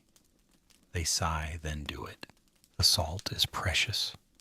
You tuck it into the small storage jar at the back of your hearth, the one that used to hold dried mint but now holds your best secrets. A tiny carved lid goes over the top, a silent pact between you and your pantry. Outside, the village begins to breathe again. Evening is when things soften. Arguments fade. Chickens stop trespassing. Children quiet down to whispers. The air smells of baked squash, roasting fish, and wood smoke that clings to the skin like a second memory. You step outside for a moment just to feel the night air. The stars are returning those same pinpricks of cold fire you've known since you were a child, since before you had names for anything. You don't look for constellations. You look for the familiar one, the bent loaf, and whisper a quiet greeting. Here's a lesser-known fact. Some researchers believe Neolithic people tracked time by the stars, not just for farming, but for baking, timing their rises and rests by the rhythm of the sky. You wouldn't be surprised. The dough and the stars, they both teach patience. Back inside, you begin sorting your barter from earlier. The fishhook goes into the tool basket, the dried figs into a hanging pouch, the yarn into a small jar with a feather stuck inside it for flair. That bowl from the potter. You run your fingers along its rim. The swirl pattern is slightly off-center, which makes it perfect. You place it near the shrine, ready to hold offerings or soup or both. Then, of course, there's the bird rock. You pull it from your pouch, squint at it, and chuckle. Definitely still looks like an overcooked potato. But the child's face when you accepted it, that makes it worth placing on the ledge, right beside your oldest obsidian flake. And that fragment of painted shell you still haven't identified. The fire in the hearth is low now, just enough to warm the space and make the clay walls glow gently. You sit with your legs crossed your back against the wall and watch your cousin fall asleep mid-stretch. One arm above their head, the other flopped over the basket like they're guarding treasure. You don't wake them. Instead, you pull the grindstone a little closer and begin sifting through tomorrow's grain, checking for stones, sifting for husks, whispering a short tune you barely notice leaving your mouth, a work song, a memory wrapped in rhythm. Suddenly a sound from outside, quick, soft, deliberate. You pause. It's not a goat, not a neighbor, not wind. You move to the door quietly and peek out. Nothing. Just the dark stretching its arms across the earth. Still something feels off. You check the storage pit. The lid is still in place, the rope seals uncut. But you kneel anyway, lift it and peer inside. Everything's where it should be. The grain, the leaves, the dried beans you've been hoarding for winter. And yet historians still debate whether food theft in small Neolithic communities was a regular occurrence or a rare act of desperation. You'd say it's both. People don't always steal because they're cruel. Sometimes they steal because their children are hungry or because they forgot how to ask. You replace the lid and whisper a quiet wish. May no one go so hungry they forget how to speak. Back inside, you add a few more twigs to the fire, just enough to keep the space cozy. You wrap your shawl tighter, sit back down and glance toward the dough pot again. Still steady, still rising, still yours. You tear a piece from the last of the market loaves and chew it slowly, letting the chewiness lull your thoughts into softness. You think of your aunt's laugh, the salt trader's silence, the reed bird, your cousin's crooked round loaves. The fire crackles once, and you smile, because no matter how strange, tiring, or unexpected the day becomes, it always ends like this. You, bread, and a fire that never truly sleeps. The fire is burned low again, a gentle flickering glow curled into the hollow belly of the hearth. It casts slow-moving shadows across the curved clay walls of your hut, shadows that stretch and contract like quiet breath. You sit nearby, cross-legged on the reed mat that's flattened into the shape of your daily routine hands, resting in your lap body, softened by fatigue. Not the harsh kind that bites, but the tender kind that wraps itself around your shoulders like an old wool shawl and says, "You've done enough." Outside, the night has grown deeper, thicker. The stars are out now, bright and sharp, in a sky so black it looks painted. Somewhere out beyond the huts, a goat lets out a low, confused grunt, probably dreaming of turnips or revenge. Inside, your cousin shifts under their blanket, murmuring something about figs or maybe frogs. You can't tell, and you're not about to ask. You lean back slightly and let your head rest against the cool clay wall. It feels good, solid. The only thing more solid is the grindstone, which miraculously is still in its proper place beside the hearth. You eye it with mild suspicion, as if daring it to vanish again overnight. But it stays put, silent and faithful, like it knows you've had enough mysteries for 1 week. A small pot of water simmers quietly beside the fire, and you reach out to toss in a few crushed leaves wild mint, some dried thyme, a sprig of something you're fairly certain isn't poisonous. It's your version of tea, and it smells like late autumn and healing. You let it steep while your hands move to the dough resting in its linen-lined bowl by the fire. The dough is still warm, still gently rising. Not wildly, not urgently, just patiently, the way only living bread can. You lift the cloth and breathe in that unmistakable scent, flour fermentation, the tiniest edge of sour. You poke the surface gently with your finger. It springs back halfway. Not quite ready for shaping, but close.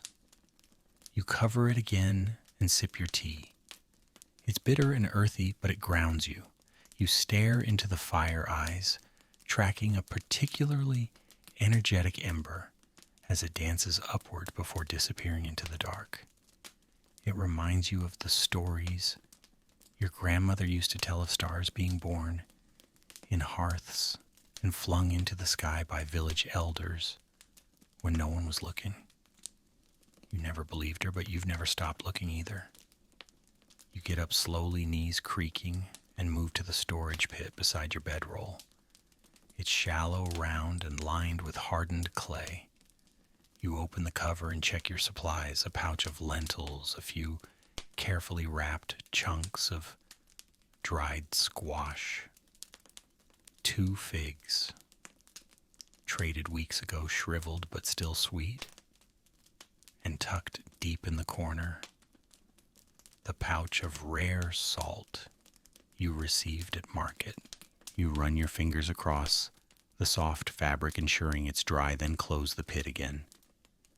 You'll use a pinch of it tomorrow, maybe, for a ceremonial loaf, or maybe you'll just keep it, a secret flavor for a day when the world feels especially flavorless.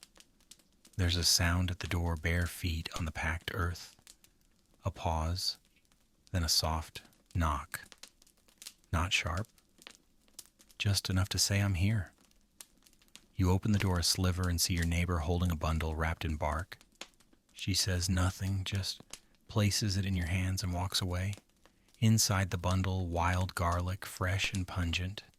A gift, or a thank you, or maybe just a moment of generosity that doesn't need a name. You set it beside the hearth and check the dough again. Now it's ready.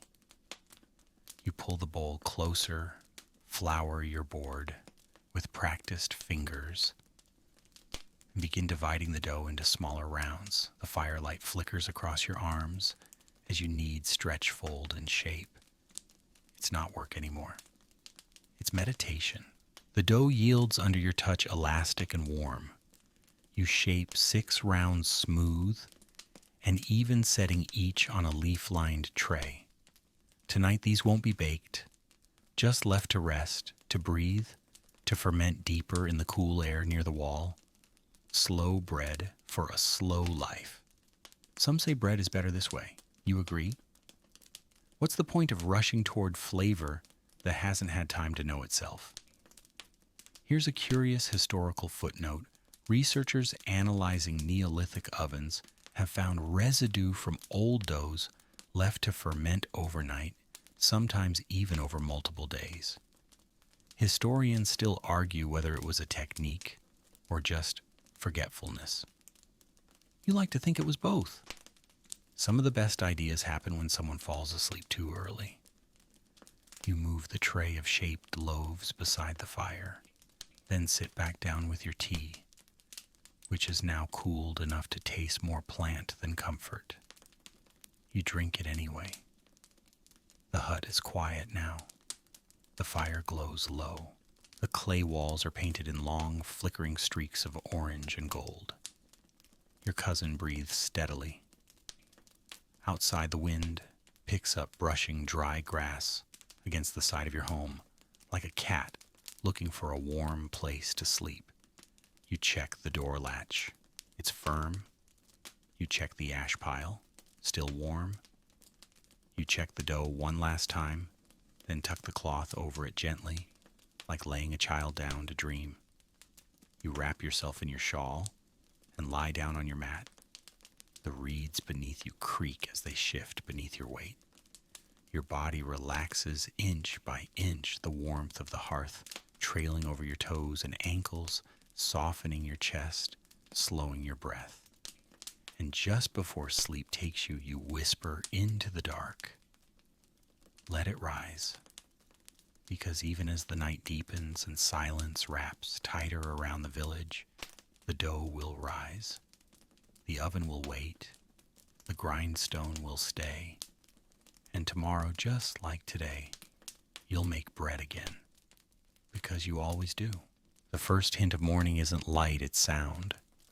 The low call of a bird, stirring in the reeds, the rhythmic knock of a neighbor tending to firewood, and the gentle scrape of your cousin fumbling for their sandals in the dark. The fire in your hearth has faded to a dull whisper of warmth, but it's enough to coax you into motion. You sit up slowly, rubbing your eyes and stretching your arms toward the curved ceiling, fingers brushing the bundles of drying herbs that hang like sleepy guardians above your head. The air is cold, and your breath fogs slightly as you exhale. Your muscles ache in a familiar, almost friendly way, the kind of ache that says you're alive and yesterday mattered. The dough beside the hearth is waiting. You peel back the cloth covering it and are greeted by a rich, yeasty smell. The loaves have puffed just right, gently risen, spread just a bit and holding their shape, like stories ready to be told. You press a fingertip into one. It springs back slowly like it's still dreaming. Perfect. You set the tray aside and step outside into the pre-dawn stillness. The village is a silhouette of curves and lines against the fading stars. Smoke curls lazily from one or two chimneys. Most doors are still closed, but the world is waking. You feel it in your bones. Your dome oven stands where you left it, the clay cracked slightly from yesterday's fire, but still solid, still warm. You clear the ash from its center and feed in new kindling, thin branches, dry reeds, even a chunk of bark you saved for just this kind of morning. The flames catch quickly, eager to be useful. You sit beside it, holding your palms near the opening, letting the heat lick at your skin. Here's a fact worth remembering. In some excavated settlements from Neolithic Anatolia, ovens were found with signs of reuse over many years, layers of soot and repair over and over. Not just a tool, but a partner in survival. You smile at the thought. You and this oven, you've been through a lot together. While it heats you, step back into your hut to prepare the loaves. You wet your hands to prevent sticking and lift each round from the leaf-lined tray. You brush the tops with a little water mixed with ash, a trick your grandmother taught you for better crust. One by one, you set them on a flat reed mat ready for baking. Your cousin stirs and rises slowly, hair, wild eyes puffy with sleep. You started without me, they mumble. I start every day without you. You say, handing them a warm drink, steeped with last night's mint. They groan in protest, but accept the cup. You head back to the oven. The fire is perfect now, hot stones glowing with an orange pulse. You rake out the embers with a long stick, spreading them to the edge, and gently set the first round into the center. It lands with a quiet hiss, the dough stiffening as it meets the heat. You watch it carefully, then add a second, then a third. You and your cousin work in rhythm, now silent, efficient, still sleepy. They hand you the loaves. You place them on the stone. They mark each one with a small twig to remember which side baked first. It's not necessary, but they insist. Rituals matter. A chicken wanders over. You both shoo it away with exaggerated gestures. It flaps dramatically, then pecks the dirt in defiance. The bread rises quickly, the first rounds already forming air pockets. Small golden blisters stretching the surface. You flip them gently with a paddle, watching the undersides brown to perfection. The smell, oh, the smell. Toasted grain wood, smoke, and something ancient. You close your eyes and inhale deeply. That's breakfast. That's barter. That's home. Your cousin laughs suddenly, pointing at one of the loaves. It looks like your face. You glance over. It's lumpy and uneven and beautiful. Then it must be the best one, you reply. They roll their eyes, but their smile lingers. You finish the first batch and stack them in a cloth-lined basket. The steam curls upward as they cool, carrying the scent into the morning air. It won't be long before someone wanders over, sniffing and pretending they just happened to be passing by. You bake the second batch more slowly, rotating each one as needed. One falls apart a bit. It was too wet. You save it anyway. Even imperfect bread deserves a place on the table. By the time the final loaves are done, the sun has broken over the horizon. The village is fully awake now. Doors open, smoke rises, children run, dogs bark. Life has begun again. You and your cousin sit beside the oven, eating the warmest, flattest loaf straight from the fire. You don't even wait to cool it. You tear off pieces, dipping them into salt water from a small bowl, chewing slowly as the heat spreads from your hands to your belly. Better than yesterday, your cousin says. Between bites, you nod. They always are. And that's the truth. Every loaf is a memory, and every memory is a meal. And somehow, despite the sameness of it all, no two mornings ever taste quite alike. The sun has officially claimed the sky, now casting long golden beams across the huts and drying racks, transforming dust motes into dancing constellations inside your home. You sit near the hearth arms draped across your knees, chewing the last bite of your breakfast loaf. It's crusty in all the right ways, warm, chewy, a little too salty, because your cousin got excited during the sprinkling phase, but good. It's always good. Outside, people are moving through the village like threads weaving the fabric of the day. Some are gathering kindling, others checking traps, and a few are just lingering near the water pit, hoping for gossip. You spot your aunt leaning on her door frame, gesturing emphatically to someone with a fish basket.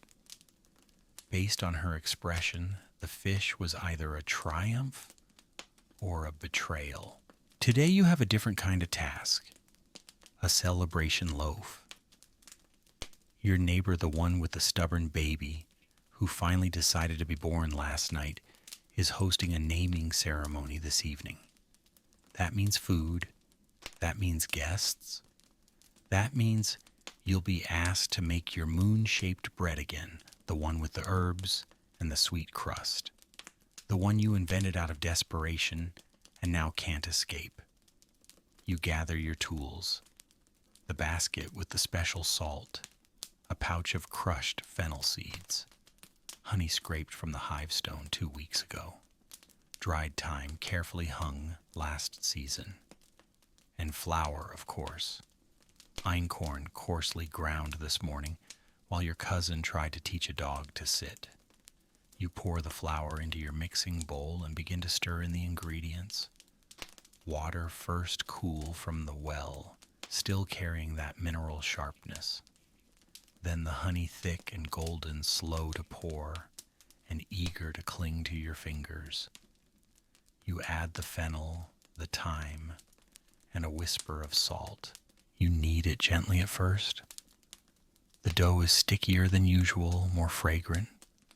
It clings to the bowl like it doesn't want to let go. You coax it free with patient hands, rolling and folding it until the surface begins to smooth. The herbs release their scent as you press green and sharp, tickling your nose, reminding you of spring mornings in the valley where the wild flowers grow like gossip. Here's a curious thing. Historians argue about whether ancient ceremonial loaves were truly meant to be eaten or were symbolic, set aside for deities or ancestors. Some archaeologists have found loaves buried near graves, shaped in crescents and spirals. Others say it's more likely these were everyday loaves, simply carried into the afterlife by accident. You're not sure either way, but you know one thing. No one forgets the bread at a naming. You form the dough into its signature shape. A half-moon edges, pinched into ridges, center, sprinkled with crushed elderflower. It looks like the rising moon and smells like something sacred. While it rests, you clean the workspace, wipe the bowls, dust the flour from your wrap, flick a rogue beetle off the mat and whisper an apology. The fire is already low, so you feed it gently, just enough to keep the warmth going without chasing you out of the hut. Your cousin reappears holding a frog. Not again. Look, they whisper, this one doesn't pee. That's what you said last time. This one's different. You don't look. You just point to the door. They go. The dough is nearly ready. You pick it up gently and carry it to the oven, still warm from this morning's bake. You push the coals aside, lay the loaf in carefully, and close the mouth with a flat stone. You wait, knees pulled to your chest, watching smoke curl lazily through the vent. Listening, while it bakes, you think about the neighbor's new baby, about the night she screamed and the village held its breath, about the way she looked this morning, hollow-eyed and shining. You've seen that look before, that fragile, fierce love that only new mothers and fresh fires can wear. When the loaf is done, you lift it from the oven. The crust is golden, blistered with tiny bubbles. The herbs have turned dark green, the honey edges just caramelized. You set it on a reed tray to cool and breathe it in, sweeter than yesterday's, sharper than the last time you made it. You let it rest beside the hearth in view of the shrine figurine. You're not superstitious exactly, but you don't bake without offering anymore. You learned that lesson when your entire batch deflated after someone knocked over the ceremonial bowl. You glance at the figurine, her face smoothed by time, her hands still cradling nothing and everything. You break off a small corner of crust and place it at her feet. Later you'll carry this loaf across the village in both hands. Careful not to bump it, careful not to trip. You'll present it to the new mother, who will smile with a kind of exhaustion that feels like truth. You'll sit beside her, break bread, and hear the baby's name for the first time. But for now you sit and rest and breathe in the scent of what you've made, because even celebration takes preparation, and even joy needs to rise slowly. You don't carry the moon loaf across the village alone. Your cousin insists on coming clutching the reed tray like it's the crown of some lost dynasty. You try to explain that holding it tilted at a 30-degree angle will absolutely ruin the crust, but they're already halfway out the door, muttering something about being the ceremonial guard. You take a calming breath. It's a celebration, not a crisis. Yet, the path to the new mother's hut is packed, earth softened by morning dew, edged with herbs and the flattened remains of yesterday's goat tracks. The sun has climbed higher now, filtering through smoke trails and rooftops with a kind of golden confidence. Villagers move around you slowly, their arms full of goods, their faces relaxed, in that specific way that only appears when no one's hungry and no one's sick. It's a rare balance. You try to let it seep into your bones. The hut is easy to spot. It's the one with the fig leaves arranged in a spiral outside the door. A signal, older than any word, new life here. Enter with care. A few women are gathered already, passing small bundles between them. You spot bundles of dried flowers, honeycomb chunks, wrapped in leaves and a bright turquoise bead you suspect was bartered at a steep discount this morning. You and your cousin step inside, greeted by the warm hush of quiet reverence and the ever-present scent of birth, clay sweat herbs, and something unmistakably new. The mother lies on a woven mat near the hearth, the baby asleep on her chest. She looks up and smiles when she sees the loaf. You kneel beside her and present it, setting it carefully on a folded cloth. The bread is still warm. Its ridges glow in the soft light. She reaches out and touches it with one hand, her fingers resting lightly on the crust. "Moon bread," she whispers. You nod, with thyme and fennel, for strength and sweetness. There's a soft murmur of approval from the others. Someone offers you a bowl of berry water. You sip and pass it on. The baby stirs. Everyone pauses, watching. It lets out a sigh, a tiny wrinkled sound, softer than anything you've ever baked, and settles again. You realize you've been holding your breath. So has your cousin. This is the kind of moment that never gets written down.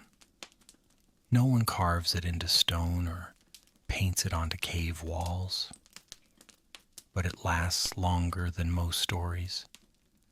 Later you'll return to your hut lighter by one loaf and heavier by a kind of joy that doesn't fit into baskets. You'll kneel by the hearth, touch the grindstone, and feel the world click back into place. But for now, someone tears off the first piece of the loaf, dips it in sweetened oil, and passes it to the mother. She eats slowly, her eyes fluttering closed. The rest of the loaf is shared in quiet circles, each piece disappearing into the hands of someone who helped in some way, carrying water, chanting softly, or simply keeping the fire alive through the longest hour of the night.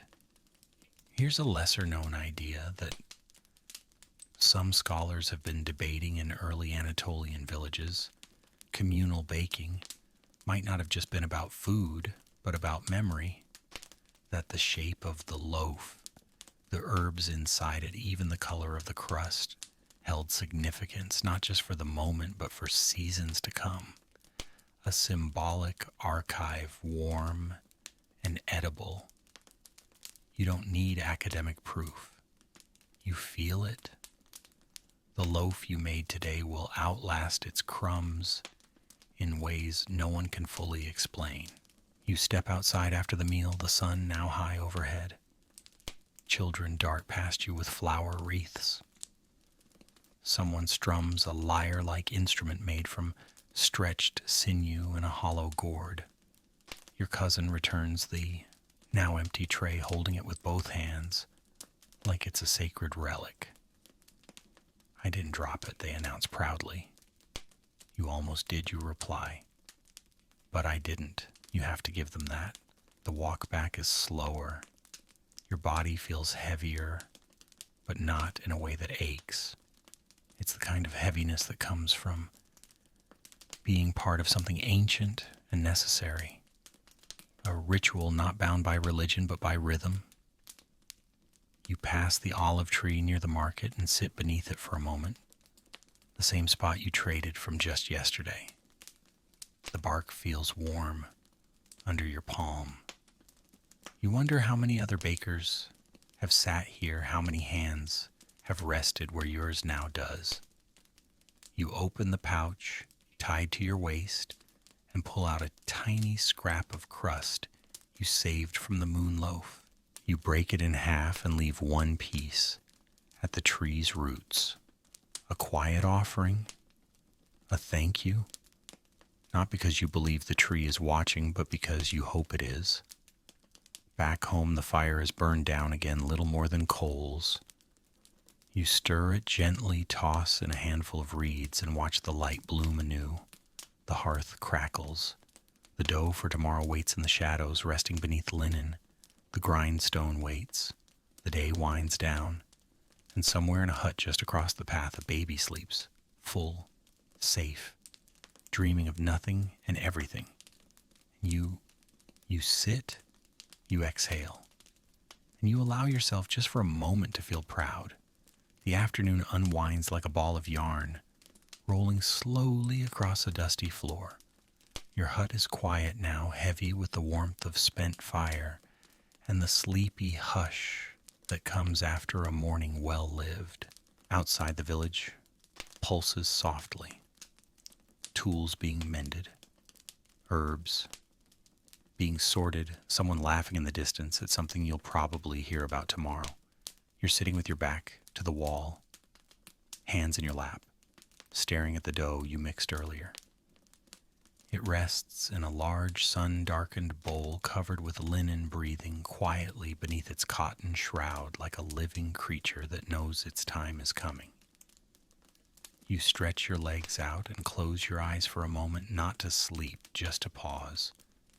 Then you hear it, a noise outside, not a shout, not laughter, closer to a mutter. Footsteps, two voices, then silence. You open your eyes and rise, brushing flour dust from your knees. You step outside, blinking against the brightness, and see them two villagers standing near the edge of the central square, talking low and fast. One gestures toward the hill. The other looks toward the storage huts. You don't ask, not yet. You listen. Swear I saw it move, one whispers. Grain missing again, says the other. That's 3 days. Your heart sinks. You walk toward them slow and steady. What's gone, you ask. They both glance at each other, then at you. Small sacks, one says. Just barley and lentils. But 3 times in a row now. You nod. Theft in a village this small isn't just an inconvenience, it's a ripple. It disrupts the pattern, casts suspicion, makes people look over shoulders, tighten their fingers on tools. Wonder if the neighbor who smiled yesterday is the same one who slipped into the shadows today. You glance toward your own pit. Still sealed? But for how long, there's an argument among archaeologists. Some say these villages thrived on communal sharing. Others claim they were proto-competitive early rehearsals for territory and trust. You think both theories are missing something. Survival isn't always clean. Sometimes people share, sometimes they steal. Most of the time they do both. You walk back home and sit on your mat staring at your bowl of dough. The light coming in through the doorway falls across the cloth, making it glow faintly. You uncover it, punch it down gently, and begin the kneading process again. Hands press, fold, press. The muscle memory comforts you. It always does. When the world makes less sense, you knead. The dough is elastic, now full of small bubbles that release a soft sigh as you fold it. You shape it into rounds again. Not for trade, not for ceremony, just for dinner.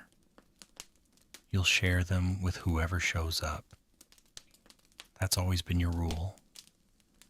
You leave them on a reed mat to rest, then set about preparing the oven. It still holds heat, and you don't need a big flame, just a good glow. You stoke the embers, reshuffle the stones. A beetle scurries away from the warmth. A bird calls once sharply, then falls quiet again. You glance at the grain pit once more. Still sealed. But tonight maybe you'll sleep a little closer to the wall. Your cousin arrives just as the first round hits the hot stone. They're panting, eyes wide, cheeks flushed. I found footprints, they say, near the west path. small ones. You nod. Could be a child, could be someone hungry. They say it like a statement, not a question. You say nothing. The bread rises quickly today. Maybe the oven was hotter than you thought. Maybe the dough is just excited to become something more. You flip the loaves carefully, the crusts browning, crackling. Your cousin crouches beside you holding a long stick, just in case a curious dog gets too close. You bake 4 rounds and set them on a wooden tray. Then without a word, you break one in half and place it near the grain pit. Not hidden, not obvious. Just enough to be found. Just enough to say I know. Here's an odd discovery from an old dig site in Anatolia: loaves of bread set beside pits separate from the food stores. No explanation. Some say offerings. Others say traps. You like to believe they were gifts.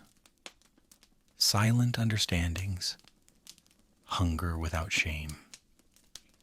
You and your cousin eat the remaining loaves by the fire, tearing them open, dipping them in a small bowl of oil and crushed herbs. The bread is chewy and warm, the flavor steady and strong. Do you think they'll take it, your cousin asks. If they need to, you say. They nod and take another bite. The fire crackles, the sky darkens, and somewhere someone waits for the village to sleep. Word count 100, awaiting continue. Section 19. You wake with a start, not from a sound, not from a dream, just the kind of wakefulness that slips in silently like smoke through thatch, settling into your lungs before you can question it. The fire is still glowing faintly in the hearth, a gentle pulse of orange tucked into ash. Your cousin is asleep beside you, curled so tightly that they resemble a pile of spare blankets, one foot sticking out just enough to gather chill. You lie still for a moment listening. The village is quiet, but not the comforting quiet of deep sleep. Something about it feels suspended, the kind of quiet that suggests someone else is awake too. You hear no footsteps, no coughs, no goat bleats or turning bodies, but you feel it. A tension thin as thread. You sit up and wrap your shawl around your shoulders, the edges cool where they've been folded against the clay wall. You move softly across the room, past the grindstone, past the basket of cooled bread from this afternoon's bake. You push open the door just enough to slide through. Outside, the night air is cool and damp. Your breath curls into the moonlight like the steam from fresh loaves. The stars are brilliant above, scattered like millet seeds across a dark field. The bent loaf constellation hovers directly overhead, and you instinctively trace its shape with your finger in the air. A quiet habit, a kind of remembering. You head toward the grain pits. The earth is soft underfoot, damp from the late dew.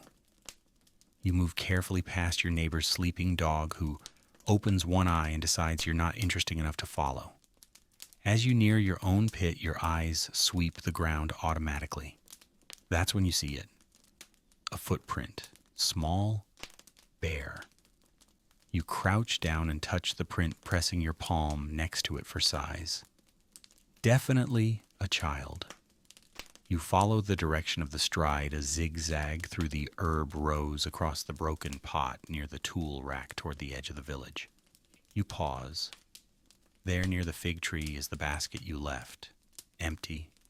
The crust you'd wrapped carefully in linen is gone. Not scattered, not nibbled, taken. You should feel upset or afraid. You feel neither, just certain. You glance back once, then head toward the tree line. There's no path, just brush, undergrowth, scattered stones. But your feet know the way. As a child, you played here, ducked beneath branches, hid from chores. You walk quietly now, body half turned to the wind ears, straining. Then you see it. A small figure huddled near a fallen log, crouched low, a tiny fire, flickering weakly between 3 stones. Their back is to you, but you hear the sound of chewing, quick, nervous, desperate. You don't speak. You sit on a nearby rock and wait.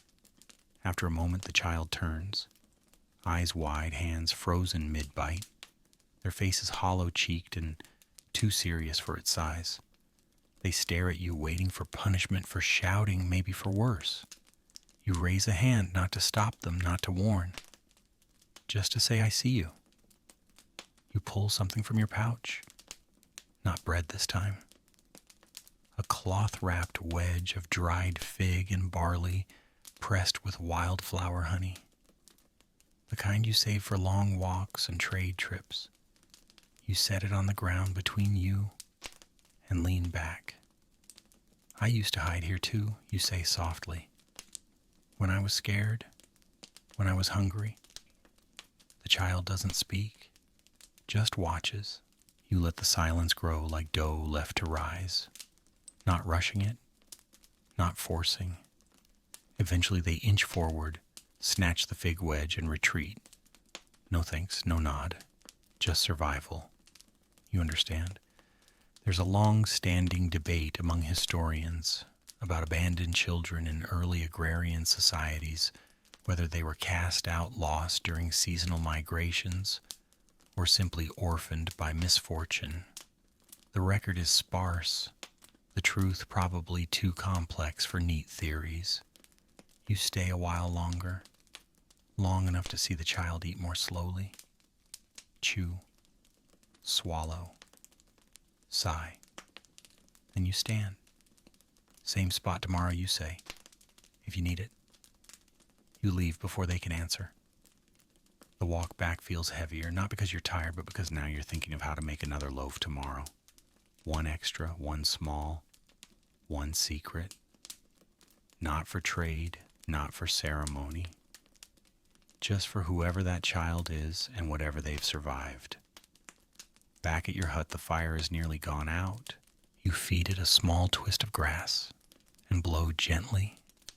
It comes alive with a soft flicker.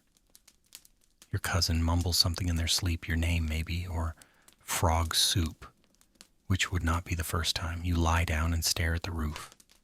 You think about bread, about boundaries, about the kinds of hunger that don't begin in the stomach. Eventually your eyes close. In your dream, you're standing beside a stone oven in the forest. The child is beside you, covered in flour, holding a perfect crescent loaf in their hands.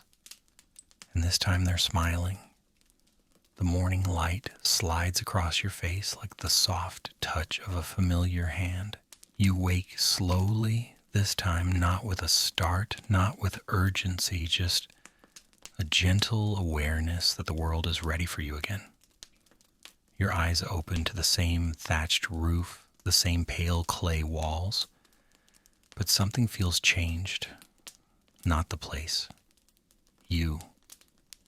Your cousin is already up, crouched by the hearth, stirring a pot of something thin and herbal. You can smell mint and barley, a hint of last night's crushed roots. They look over, grinning, and say, "You snored." "I didn't," you murmur, sitting up. You did. Like a drum. You wave them off and stand stretching until your joints give their usual protests. The grindstone gleams faintly in the sunbeam slicing through the door. It's ready. You're ready. You kneel beside the flower basket, fingers sinking into the soft grain. It's cooler today. The breeze from the north has a hint of early change, a warning that summer is nearing its end. You take a moment to feel that, the way things shift, slowly, imperceptibly, until suddenly they're different. You begin the grind, rhythmic, forward and back. The sound settles into your body like a lullaby, played in reverse. You think of the child from last night. You wonder if they slept, if they dreamed of bread and fire, if they'll return. You set aside a small pile of flour before adding the rest to the mixing bowl. That flour is for them, not marked, not labeled, but saved all the same. Today's batch will be simple basic rounds, crusty edges, soft center, comfort bread. Enough to trade, enough to eat, enough to keep the fire going. You mix with one hand, reaching for the water jug with the other. The dough comes together easily, clinging to your fingers like it knows where it belongs. You knead without thinking, eyes drifting to the open door, where light dances across the packed earth. Outside, someone is singing a low rhythmic tune. You can't make out the words, but it makes you smile. You remember that song? Your mother used to hum it while making festival loaves. It's older than the village, older than stories. You shape the rounds and place them near the fire to proof, covering them with a cloth stitched with spirals. Your cousin brings you a small bowl of warm water. You sip slowly, letting it settle your belly. They sit beside you without a word, and together you wait. There's no rush. The fire is already crackling. The oven will hold its heat. The bread will rise. Here's something worth remembering in ancient Anatolian communities. Bread wasn't just food. It was the calendar, the offering, the story. When archaeologists find a clay hearth, a grindstone, a broken bowl of flour, they find evidence of time, of repetition, of resilience. You stand again and move toward the oven, its mouth glowing softly in the morning light. You stoke it with practiced hands, brushing ash aside, feeling for the exact moment the stones speak their readiness.